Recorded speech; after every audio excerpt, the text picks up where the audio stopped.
अन्यथा सत्य आपके द्वार से भी आकर लौट जाता है। बहुत बार लौटा है, बहुत जन्मों जन्मों में। आप कुछ नए नहीं, इस पृथ्वी पर कुछ भी नया नहीं, सभी बहुत पुराने हैं। आप बुद्ध के चरणों में भी बैठ के सुने हैं, आपने कृष्ण को भी देखा है, आप जीसस के पास भी उठे बैठे हैं, लेकिन फिर भी वंचित रह गए, क्योंकि कभी भी आपका हृदय तैयार नहीं था। आपके पास से बुद्ध की सरिता बहती निकल गई है, महावीर की सरिता बहती निकल गई, आप प्यासे रह गए। आनंद रो रहा था जिस दिन बुद्ध के प्राण छूटने को थे और छाती पीट रहा था, और बुद्ध ने उससे कहा कि तू रोता क्यों है? जरूरत से ज्यादा मैं तेरे पास था 40 वर्ष, और अगर 40 वर्ष में भी नहीं हो पाई वो घटना, तो अब रोने से क्या होगा? मेरे मिटने से इतना परेशान क्यों हो रहा है? तो आनंद ने कहा है, इसलिए परेशान हो रहा हूं कि आप मौजूद थे और मैं न मिट पाया। अगर मैं मिट जाता तो आपको मेरे भीतर प्रवेश मिल जाता। 40 साल नदी मेरे पास बहती थी और मैं प्यासा रह गया, और अब मैं रोता हूं क्योंकि जरूरी नहीं है कि ये नदी कब किस जन्म में दोबारा मुझे मिलेगी।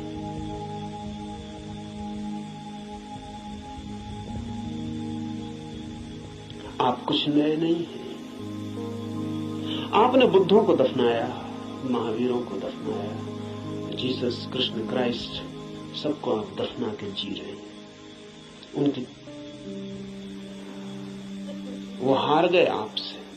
आप काफी पुराने, जब से जीवन है तब से आप हैं। अनंत अनंत यात्रा है। कहां हो जाती होगी चूक? बस यही हो जाती है कि आप खुले ही नहीं, बंद है। मैं तो आपसे वही कहूंगा जो मैंने जाना है।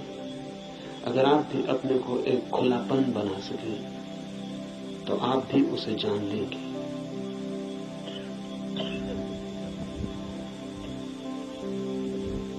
और ऐसा नहीं है कि कोई कठिनाई है बहुत, एक ही कठिनाई है और वो आप हैं। कुछ लोग कुतूहल से चलते हैं, जैसे राह चलते बच्चे पूछ लेते हैं इस वृक्ष का नाम क्या है, और अगर आप उत्तर न दें तो तत्क्षण भूल जाते हैं कि उन्होंने पूछा भी था। वो दूसरी बात पूछने लगते हैं कि ये पत्थर यहां क्यों पड़ा है।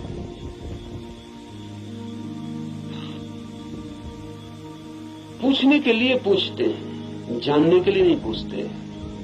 बिना पूछे नहीं रह सकते हैं, इसलिए पूछते हैं, जानने के लिए नहीं पूछते। जो लोग कुतूहल से जी रहे हैं वो अभी भी बचकाने हैं। अगर आप ऐसे ही पूछ लेते हैं कि ईश्वर क्या है, जैसे कि कोई बच्चा राह चलती दुकान देख के पूछ लेता हो कि ये खिलौना क्या है, तो आप अभी बच्चे हैं। और बच्चा तो माफ किया जा सकता है, आप माफ नहीं किए जा सकते। कुतूहल नहीं चलेगा। धर्म कोई खिलवाड़ नहीं है बच्चों का। और फिर उत्तर भी मिल जाए तो उससे कोई प्रयोजन नहीं है। बच्चे का मजा पूछने में है। उसने पूछा, यही उसका मजा है। आप उत्तर देंगे भी तो उस उत्तर में उसे कोई बहुत रस नहीं है। क्या बात है? मनस्विद कहते हैं कि बच्चे नया नया बोलना सीखते हैं तो अपने बोलने का अभ्यास करते हैं पूछ पूछ कर। जैसे बच्चा नया नया चलना सीखता है तो बार बार उठ के चलने की कोशिश करता है। बोलना सीखता है तो बार बार बोलने की कोशिश करता है। इसलिए बच्चे एक ही बात को कई दफा कहते हैं। इसलिए कई दफा कहते हैं क्योंकि उन्हें बोलने का एक नया अनुभव, एक नया आयाम मिला है। उस नए आयाम में वे तैर के अभ्यास कर रहे हैं। इसलिए कुछ भी पूछते हैं, कुछ भी बोलते हैं। अगर आप भी धर्म की दुनिया में कुछ भी पूछ रहे हैं, कुछ भी बोल रहे हैं, कुछ भी सोच रहे हैं और कोई गहरी जिज्ञासा नहीं है, बस कुतूहल है,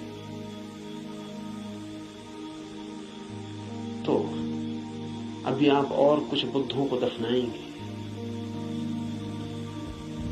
अभी और न मालूम कितने बुद्धों को आपके साथ मेहनत करनी पड़ेगी।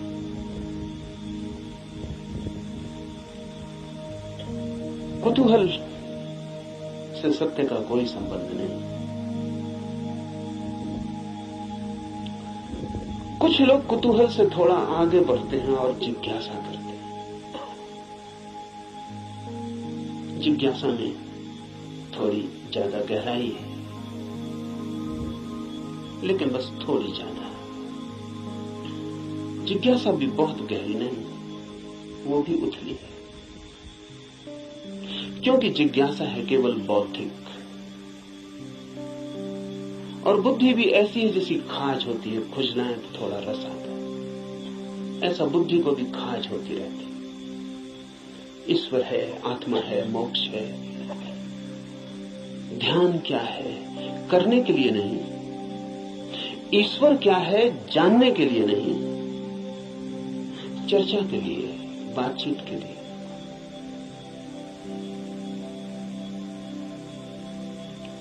एक बौद्धिक मजा है, एक बौद्धिक व्यायाम है, तो लोग ऊंची बातें करते हैं,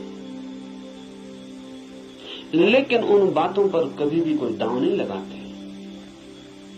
ईश्वर है या नहीं, इससे कोई प्रयोजन नहीं है, और ईश्वर हो तो, ईश्वर न हो तो वे जैसे हैं वैसे ही बने रहते हैं। ये बड़े मजे की बात है। एक आदमी मानता है कि ईश्वर है और एक आदमी मानता है कि ईश्वर नहीं, और दोनों की जिंदगी बराबर एक सी। कोई गाली दे तो उसे भी क्रोध आता है जो मानता है कि ईश्वर है, और उसे भी क्रोध आता है जो मानता है कि ईश्वर नहीं। बल्कि कई दफे तो ये देखा जाता है कि जो मानता है ईश्वर है उसे ज्यादा क्रोध आता है, क्योंकि जो मानता है कि ईश्वर नहीं है वो ज्यादा से ज्यादा क्या कर सकता है, आपका गाली दे सकता है, मार सकता है, हत्या कर सकता है, लेकिन जो मानता है ईश्वर है वो आपको नरक तक में सड़ा सकता है। उसके पास ज्यादा उपाय क्रोधित होने के। अगर ईश्वर के मानने और न मानने से कोई भी अंतर जीवन में न पड़ता हो, तो उसका अर्थ है कि ये ईश्वर से कोई संबंध नहीं है, बौद्धिक बातचीत है।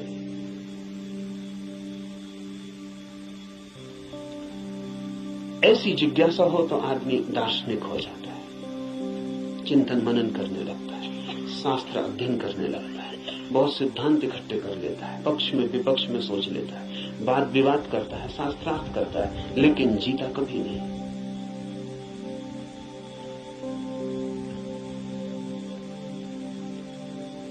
अगर आप भी सिर्फ जिज्ञासा से भरे हैं तो यात्रा नहीं होगी।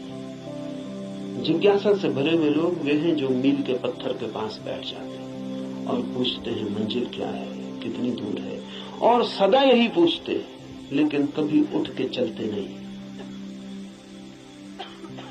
जानते तो आप भी कितना है, क्या कमी है जानने में? करीब करीब सभी कुछ जानते हैं। जो बुद्ध ने जाना हो, महावीर ने, कृष्ण ने जाना हो, वो सभी आप भी तो जानते हैं। गीता में पढ़ के आपको ऐसा नहीं लगता कि ये बातें तो हमें भी मालूम आपको भी, पर सिर्फ बुद्धि तक है, आपके हृदय तक उनका बीज नहीं पहुंचा। और बुद्धि पर रखे हुए विचार वैसे ही होते हैं जैसे पत्थर पे कोई बीज को रखते हैं। बीज तो होता है लेकिन पत्थर पे रखा रहता है, अंकुर नहीं फूट सकता। अंकुर फूटना हो तो बीज को पत्थर से गिरना पड़े, जमीन खोजनी पड़े, और जमीन की भी ऊपर की सतह ठीक नहीं है क्योंकि और गीली जगह चाहिए, तो थोड़ा जमीन के भीतर पहुंचना पड़े जहां थोड़ी पानी की सुविधा हो, थोड़ा रस बहता हो। बुद्धि पर पत्थर की तरह बीज रख जाते हैं, हृदय तक जब तक न गिर जाए तब तक गीली जगह नहीं मिलती।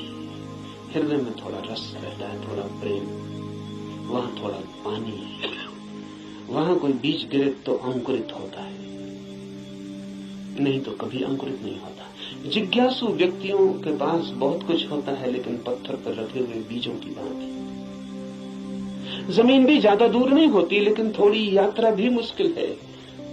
चलना बिल्कुल नहीं है तो पत्थर पर ही बीज रखा रह जाता है। इतनी यात्रा तो करनी ही पड़ेगी कि बीज पत्थर से नीचे गिरे, जमीन पर आए, जमीन में जगह खोजे, थोड़ी गीली भूमि को पाए, थोड़ा छिप जाए अंधेरे में। ध्यान रहे, जगत में जो भी जन्म पाता है वो गहन, मौन, एकांत, अंधेरे को चाहता है। बुद्धि में तो जितनी चीजें रखी हैं वो सब खुले प्रकाश में रखी हैं, वहां अंकुर नहीं होते। हृदय है, आपके भीतर गीली जमीन है छिपी हुई, वहां कुछ पैदा होता है।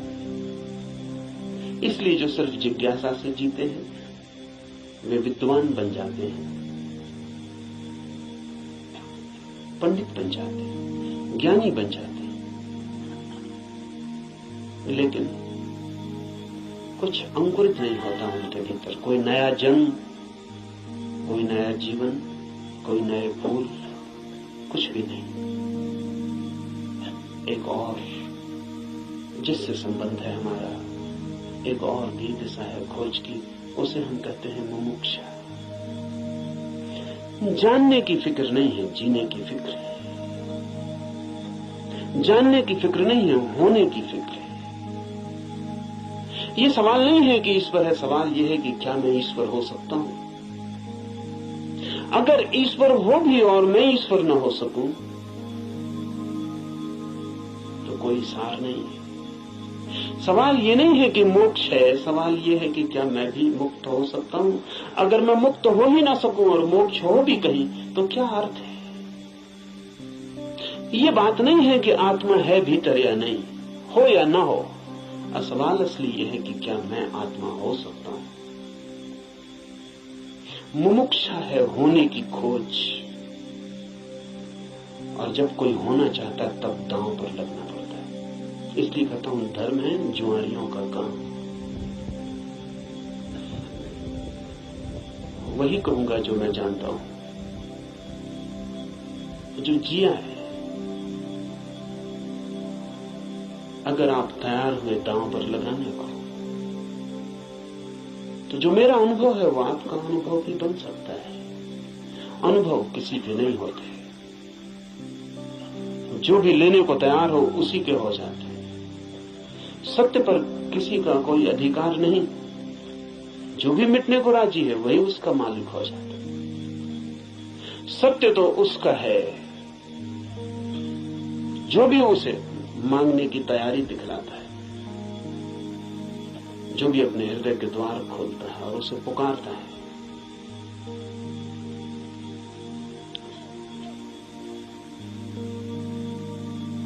इस उपनिषद को इसीलिए चुना है।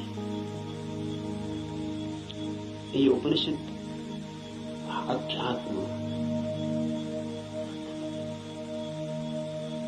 का सीधा साक्षात्कार है। सिद्धांत इसमें नहीं है,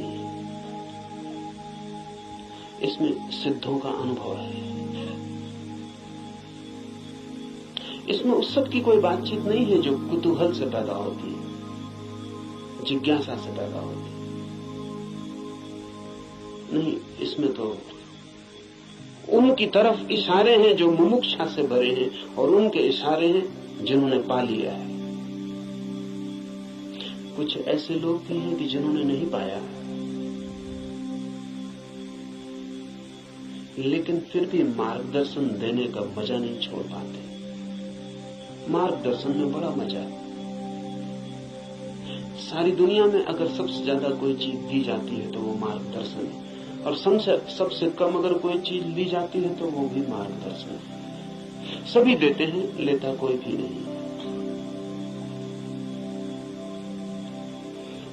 जब भी आपको मौका मिल जाए किसी को सलाह देने का तो आप चूकते नहीं।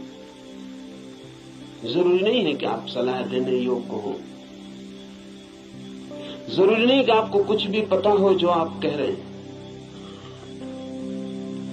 लेकिन जब कोई दूसरे को सलाह देनी हो तो शिक्षक होने का मजा छोड़ना बहुत मुश्किल हो जाता है। शिक्षक होने में मजा क्या है? आप तत्काल ऊपर हो जाते हैं मुफ्त में और दूसरा नीचे हो जाता है। अगर कोई आपसे दान मांगने आए तो 2 पैसे देने में कितना कष्ट होता है, क्योंकि कुछ देना पड़ता है जो आपके पास है। लेकिन सलाह देने में जरा भी कष्ट नहीं होता, क्योंकि जो आपके पास है ही नहीं उसको देने में कष्ट क्या है।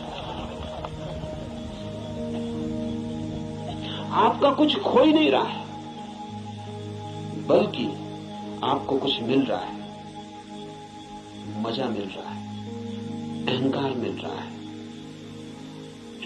आप भी सलाह देने की हालत में हैं आज, और दूसरा लेने की हालत में। आप ऊपर हैं, दूसरा नीचे है।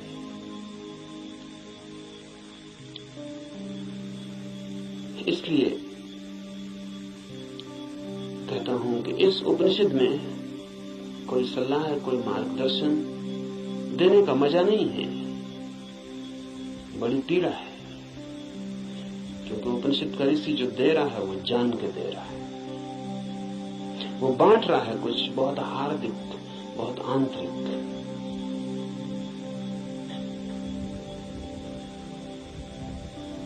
संक्षिप्त इशारे हैं लेकिन गहरे हैं,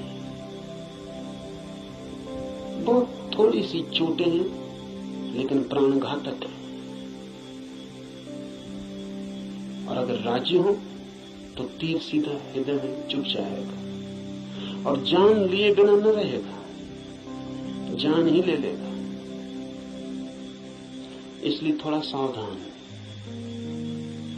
थोड़ा सचेत, क्योंकि ये सौदा ही खतरनाक है। इसमें पागल हुए बिना कोई मार्ग ही नहीं है, इसमें अपने को मिटाए बिना पाने का कोई उपाय ही नहीं है। यहां तो खोने वाले ही बस पाने वाले बनते हैं। और इसीलिए इस उपनिषद को भी चुन लिया है। ऐसे तो सीधा ही आपसे कह सकता हूं, कोई कारण इस उपनिषद को चुनने का नहीं है, बहाना, आड़। क्योंकि तीर सीधा मारो आदमी बच सकता है, उपनिषद की आड़ से थोड़ी सुविधा रहेगी, इसलिए चुन लिया है कि आपको ऐसा भी पता नहीं लगेगा कि मैं कोई सीधे ही आपको तीर मारूं, तो बचने का जरा उपाय कम हो जाता है। सभी शिकारी जानते हैं कि थोड़ी आड़ से शिकार ठीक होती है। ये उपनिषद सिर्फ आड़ है और इससे कुछ लेना देना ज्यादा नहीं। जो मैंने जाना है वही कहूंगा, लेकिन उसमें और उपनिषद में कोई अंतर नहीं है, क्योंकि इस उपनिषद के ऋषि ने जो कहा है वो जानकर ही कहा है।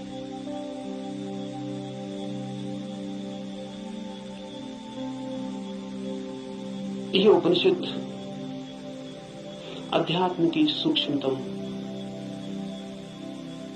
रहस्यों का उद्घाटन है। लेकिन अगर मैं उपनिषद पर ही बात करता रहूं तो डर है कि बात ही रह जाए। इसलिए चर्चा तो पृष्ठभूमि होगी। इस चर्चा के साथ साथ प्रयोग जो कहा है, जो इस ऋषि ने देखा है या जो मैं कहता हूं मैंने देखा है, उस तरफ आपके चेहरे को मोड़ने की कोशिश,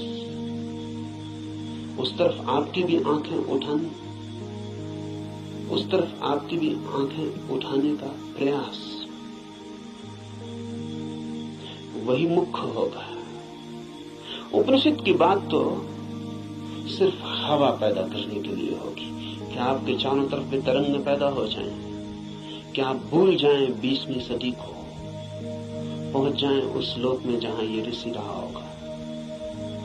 मिट जाए ये जगत जो चारों तरफ बहुत बेरौनक और बहुत कुरूप हो गया है, और याद आ जाए उन दिनों की जब ये ऋषि जिंदा रहा होगा। एक हवा, एक वातावरण, बस उसके लिए उपनिषद। पर उतना काफी नहीं है, जरूरी है, काफी नहीं है। तो जो मैं कहता हूं अगर आप उसको सुन के ही रुक जाते हैं, तो मैं मानूंगा आपने सुना भी नहीं, क्योंकि सुन के जो चलता नहीं है मैं नहीं मान सकता कि उसने सुना है। अगर आप सोचते हैं कि सुन के आपकी समझ में आ गया, इतनी जल्दी मत करना। सुन के समझ में आता होता तो हम कभी के समझ गए होते।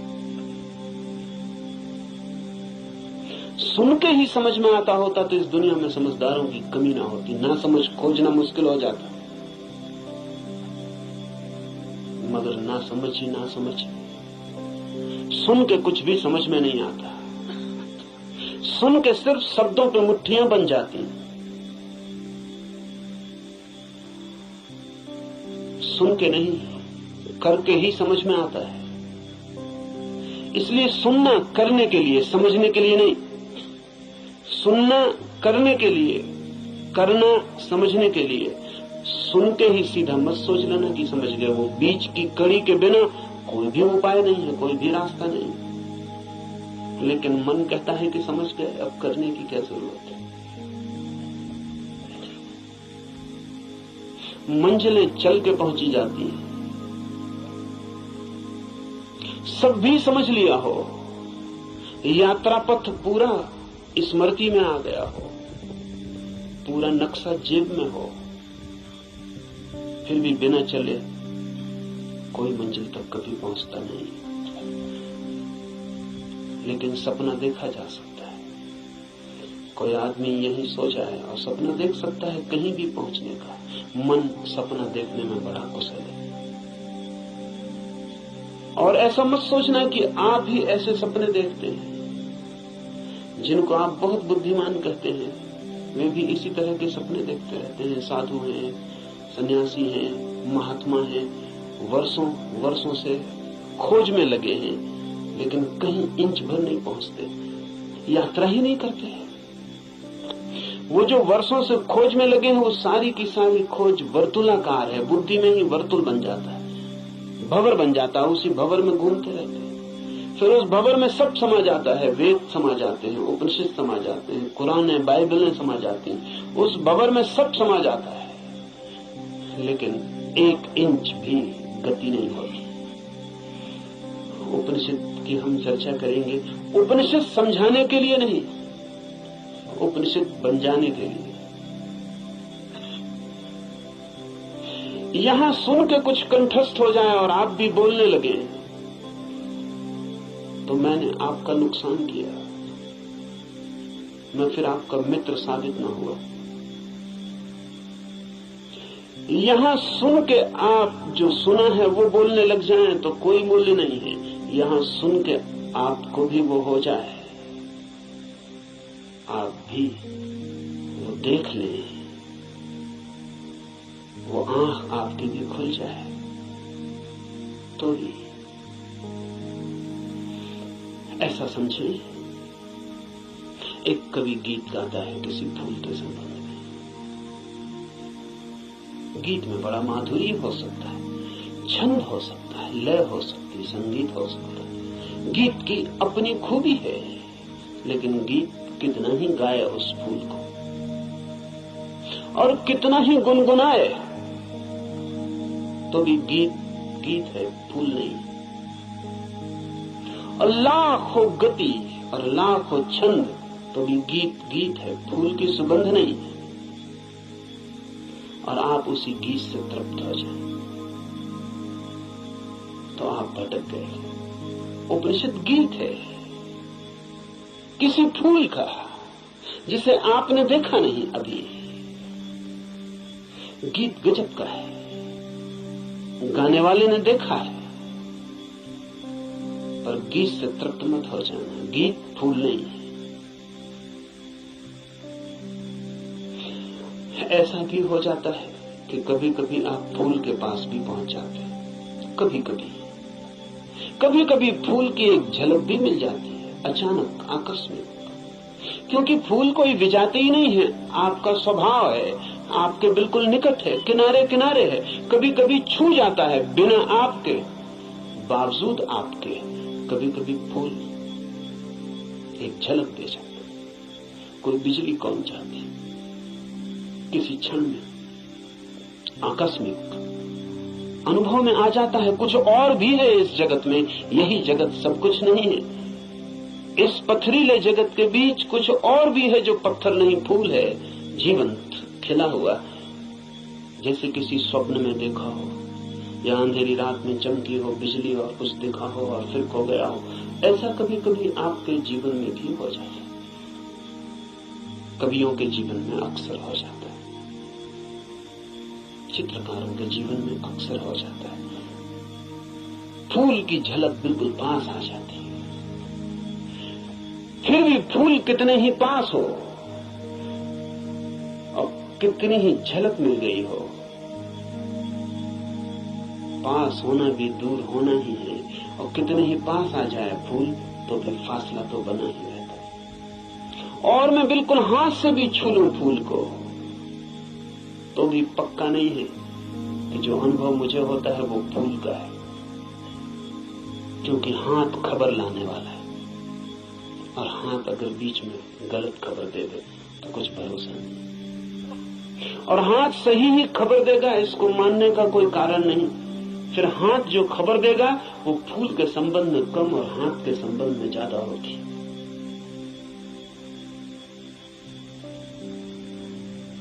फूल ठंडा मालूम पड़ता है, जरूरी नहीं कि फूल ठंडा हो सकता है हाथ गर्म हो, इसलिए फूल ठंडा मालूम पड़ता है। खबर हाथ के संबंध में, क्योंकि खबर जब भी किसी माध्यम से आती तो सापेक्ष होती है, पक्का नहीं हुआ जा सकता। पोपोफ का मैं एक संस्मरण पढ़ रहा था। पोपोफ एक साधिका थी और गहरी साधिका थी और पियोत्र दिमित्रोविच ऑस्पेंस्की के पास साधना करता था। एक दिन बैठी थी पास, एक सज्जन ने आके ऑस्पेंस्की से पूछा कि ईश्वर है या नहीं। तो ऑस्पेंस्की ने कहा कि ईश्वर नहीं है। फिर ऑस्पेंस्की थोड़ी देर रुका और उसने कहा कि लेकिन मैं कोई गारंटी भी नहीं कर सकता।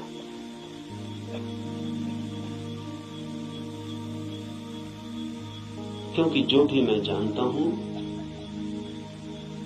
वो सब माध्यम से जाना गया है। कभी आंख से देखा है लेकिन आंख का भरोसा क्या, कभी कान से सुना है लेकिन कान गलत सुन सकता है, कभी हाथ से छुआ है लेकिन हाथ का क्या कहना। अभी तक सीधा नहीं देखा है, अभी तक आमने सामने नहीं हुआ हूं, इसलिए कोई गारंटी भी नहीं है। अभी तक जो भी जाना है उसमें मुझे ईश्वर का कोई अनुभव नहीं हुआ, लेकिन जरूरी नहीं कि ईश्वर न हो। इससे सिर्फ मेरी खबर मिलती है कि मेरे अनुभव क्या है, इसलिए मैं कोई गारंटी नहीं कर सकता कि नहीं ही है। इसलिए मुझ पे भरोसा करके मत रुक जाना, खोजना। जब भी माध्यम से कुछ घटता है तो भरोसे का नहीं। अगर फूल के बिल्कुल पास भी पहुंच जाएं तो भी आंख देखती है, हाथ छूते हैं, सुगंध नाक में आती है, ये भी दूरी का अनुभव है। तो कभी कभी कोई कवि उस परम फूल के इतने पास पहुंच जाता है तो उसकी गीत में उतर आती है गूंज उसकी, लेकिन फिर भी बुद्ध नहीं है वो, महावीर नहीं है वो। महावीर कौन है, बुद्ध कौन है? बुद्ध है वो चैतन्य जो फूल ही हो गया। इतनी भी दूरी न रही कि फूल को देखा हो, फूल ही हो गया। फूल होकर ही पूरी तरह जाना जा सकता है क्या है। उपनिषद के ऋषि की बात है, गीत है किसी फूल के संबंध में, उसे गुनगुनाना, मिठास है बड़ी उसमें, स्वाद है उसमें बहुत, लेकिन वो फूल नहीं है, गीत ही है। अगर प्रयास करेंगे तो कभी कभी झलक भी मिलेगी। मेरे पास लोग आते हैं, वो कहते हैं ध्यान में बड़ी झलक मिली, लेकिन फिर खो गई। अनंत प्रकाश हो गया था, फिर खो गया। आनंद ही आनंद हो गया था, लेकिन अब कहां है? अब खोजते हैं और नहीं मिलता। झलक का मतलब है पास पहुंच गए थे, झलक तो खो ही जाएगी। इसलिए ध्यान ज्यादा से ज्यादा झलक ही दे सकता है। उस पर भी मत रुक जाना कि उसी झलक को पकड़ के बार बार खोजते रहना है। ध्यान का तो मूल्य ही इतना है कि झलक मिल जाए, फिर आगे जाना है समाधि में, ताकि आप फूल ही हो जाएं।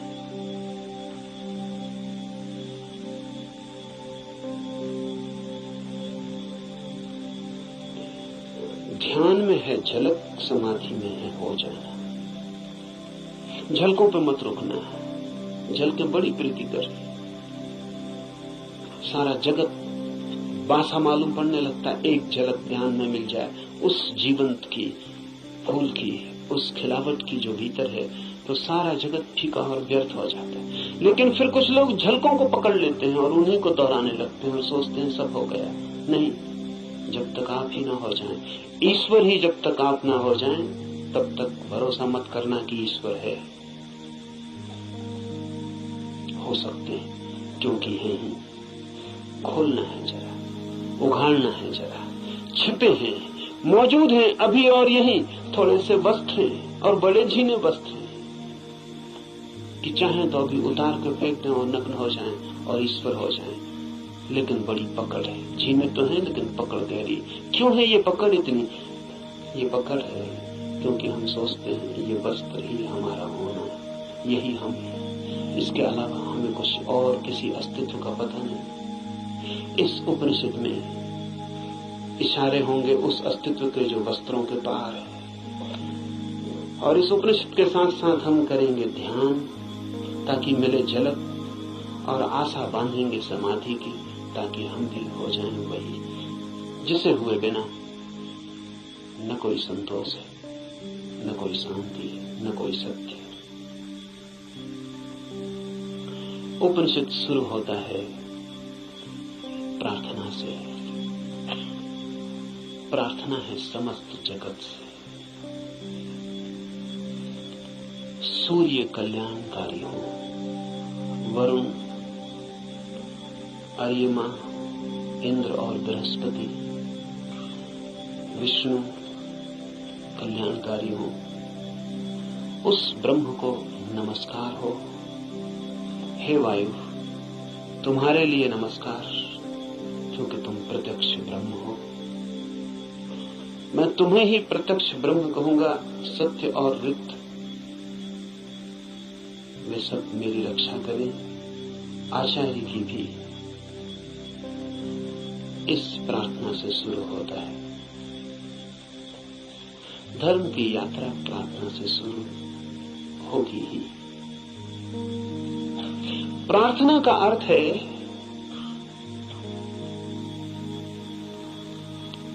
आस्था, आशा। प्रार्थना का अर्थ है इस सारे जगत के साथ हमारे जुड़े हुए होने का भाव। प्रार्थना का अर्थ है मुझ अकेले से क्या होगा। मुझ अकेले से होता तो हो गया होता। मुझ अकेले से तो क्षुद्र भी नहीं सध पाया। चाहा था धन मिल जाए, वो भी नहीं मिला। चाहा था पद मिल जाए, वो भी नहीं मिला। कैसी कैसी चाहें की थी, बड़ी छोटी थी, वे भी पूरी ना हुई। मुझ अकेले से तो संसार भी ना सधा। तो सत्य की ये महायात्रा मुझ अकेले से हो सकेगी? अकेले अकेले तो मैं संसार में भी हार गया हूं। सभी हारे हुए हैं संसार में। जो जीते हुए दिखाई पड़ते हैं वे भी बस वे दूसरों को जीते हुए दिखाई पड़ते हैं, खुद तो बिल्कुल हारे हुए हैं।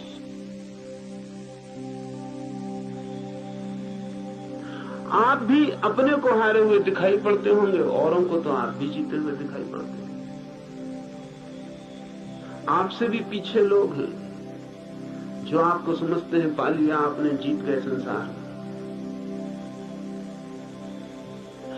लेकिन भीतर से अगर हम आदमी को देखें तो एक एक आदमी हारा हुआ है। संसार पराजय की लंबी कथा है, वहां जीत होती ही नहीं। वहां जीत हो ही नहीं सकती, वो संसार का स्वभाव नहीं। वहां हार ही नियति है, किसी की नहीं, किसी व्यक्ति की नहीं, संसार में होने की नियति ही हार है। वहां हारना ही होगा, वहां कोई कभी जीतता नहीं। वहां हम नहीं जीत पाए जहां क्षुद्र था, स्वप्न था, शंकर कहते हैं माया है, वो माया में भी हार गए। सपना था, भ्रम था, वहां भी तो जीत ना पाए। जब भ्रम में भी हार गए, सपने में भी न जीते, तो यथार्थ में, सत्य में अकेले से क्या होगा। प्रार्थना का अर्थ है संसार में पराजित हुए व्यक्ति का यह अनुभव कि जन्मों जन्मों तक चेष्टा करके मैं हार गया क्षुद्र में, तो विराट में मेरी सामर्थ्य। इसलिए प्रार्थना, इसलिए सारे जगत को पुकारा है ऋषि ने कि मुझे साथ देना। सूर्य को पुकारा है, वरुण को पुकारा है, ये सब नाम है, प्रतीक है जीवन की समस्त शक्तियों की। सूर्य को पहले पुकारा है क्योंकि सूर्य हमारा जीवन है, उसके बिना हम नहीं होंगे।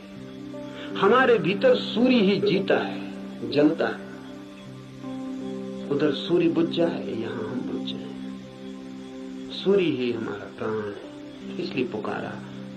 कहा वायु को नमस्कार है, विशेष रूप से वायु को नमस्कार कहा है इस प्रार्थना में, क्योंकि तुम प्रत्यक्ष ब्रह्म हो। अजीब सी बात है,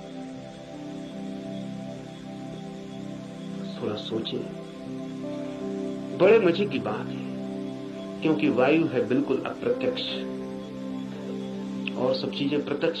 सूर्य को कहा होता प्रत्यक्ष ब्रह्म हो, जीते जागते जलते प्रखर, समझ में आता। सूर्य को नहीं कहा प्रत्यक्ष ब्रह्म, कहा वायु को जो बिल्कुल दिखाई पड़ती नहीं, बिल्कुल अप्रत्यक्ष। कहां है प्रत्यक्ष वायु? सिर्फ अनुमान है कि है,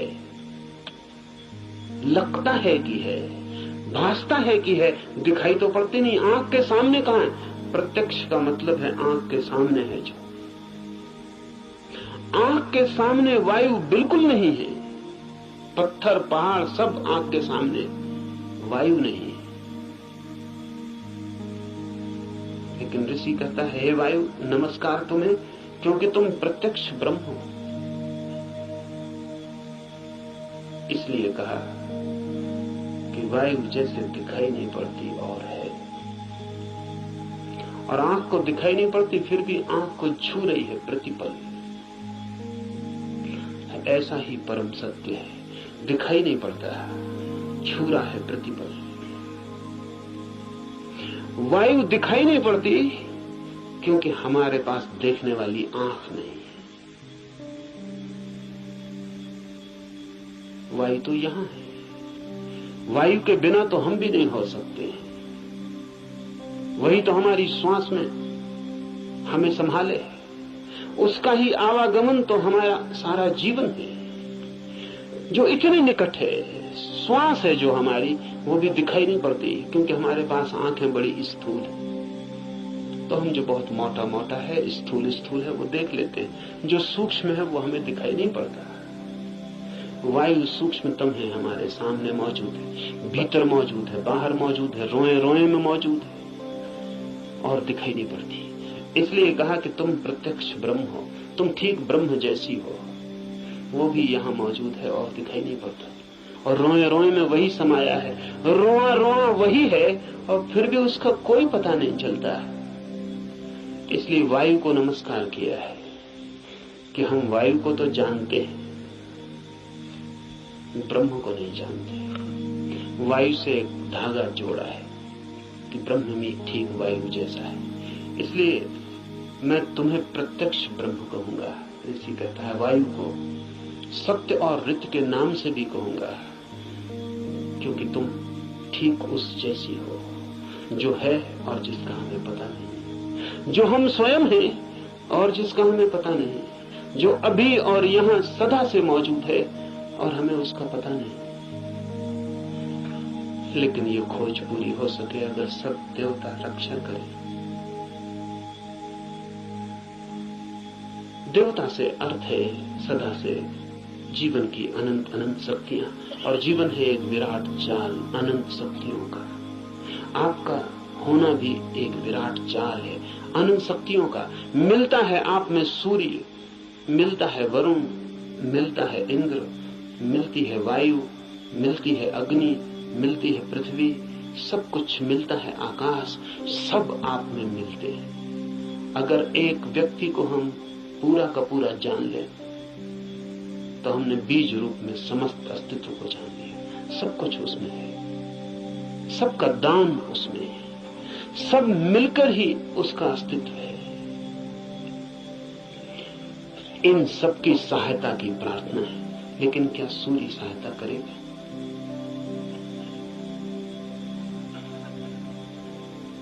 ये सवाल उठता ही है।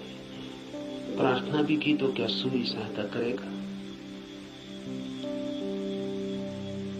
प्रार्थना भी की तो क्या वायु सहायक हो जाएगी? प्रार्थना भी की तो पृथ्वी क्या सहायता करेगी? पृथ्वी की सहायता और सूर्य की सहायता का सवाल नहीं है। आपने प्रार्थना की, यही बड़ी सहायता है। इसे थोड़ा ठीक से समझ लें। कोई सूर्य आके आपको सहायता नहीं करेगा, लेकिन आपने प्रार्थना की, इसका जो परिणाम है वो सूर्य पे नहीं होगा, आप पर होगा। क्योंकि प्रार्थना करने वाला चित्त हो जाता है विनम्र, प्रार्थना करने वाला चित्त हो जाता है असहाय, प्रार्थना करने वाला चित्त स्वीकार कर लेता है इस बात को कि मुझ अकेले से नहीं होगा। प्रार्थना करने वाला चित्त मिटने को तैयार हो जाता है। प्रार्थना करने वाला चित्त अपने अहंकार को, इस भाव को कि मैं कर सकता हूं, छोड़ देता है। इसके परिणाम होते हैं। प्रार्थना का सारा परिणाम आप पर होता है। प्रार्थना से सूर्य नहीं बदलता, आप बदलते हैं। प्रार्थना से जगत नहीं बदलता, आप बदलते हैं। लेकिन आपके बदलते ही दूसरे जगत में आपका प्रवेश हो जाता है। प्रार्थना आमतौर से जब आप करते हैं तो यही सोचते हैं कि कोई कुछ करेगा, इसलिए प्रार्थना कर रहे हैं। न, प्रार्थना है एक उपाय, एक डिवाइस। हाथ तो आप जोड़ते हैं किसी और के सामने, लेकिन जो परिणाम होता है वो होता है भीतर, जिसने हाथ जोड़े हैं उस पर। इसलिए बड़ी कठिनाई होती है अगर आप वैज्ञानिक के सामने कहें कि हे सूर्य सहायता कर, तो कहेगा मूर्खता की बात है। क्या सूर्य तुम्हारी सहायता करेगा? कब किसकी सहायता की? कि हे इंद्र वर्षा कर, पागल हो गए हो? प्रार्थनाओं से कहीं वर्षाएं हो गई? वैज्ञानिक ठीक कहता है, न तो सूर्य आपकी सुनेगा, न बादल आपकी सुनेगी, न हवा आपकी सुनेगी, कोई आपकी नहीं सुनेगा। लेकिन आपने पुकारा, ये आपको बदल जाएगा। आपने कितने जोर से पुकारा, उतनी गहरी हूक आपके भीतर प्रवेश हो जाएगी। अगर आपके पूरे प्राण पुकार उठे तो आप दूसरे ही आदमी हो जाएंगे। इसलिए है प्रार्थना।